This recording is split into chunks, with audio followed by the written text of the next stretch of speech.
Değerli izləyicilər, videonu bəyənib kanala abunə olun ki, hər kəs son xəbərlərdən anında məlumatlansın. Göygöl rayonu və kəndlərində yas mərasimlərində ehsan verilməsi ləğv edilib. Xəbər verilir ki, bu barədə kanalımıza yerli sakinlər məlumat verib. Bildirilib ki, ağsaqqalların ümumi qərarı ilə yas mərasimində təkcə çay süfrəsi açılır və dəbdəbəli yemək süfrəsi ləğv olunub. Qeyd edək ki, analoji qayda ölkəmizdə artıq bir neçə rayonda da tətbiq olunub. Kanalizasiya quyusuna düşən 27 yaşlı şəxsin axtarışları yekunlaşıb. Xəbər verilir ki, paytaxtın Binəqədi rayonunda yalnız ayaqqabısının bir tayı tapılan Cümşüd Cümşüdlü ilə bağlı məlumat elə çəkiliş apardığımız zaman gəldi.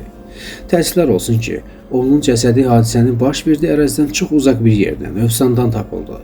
Cümşüd Cümşüdlünün əmisi hadisənin təfərrüatlarını belə danışıb.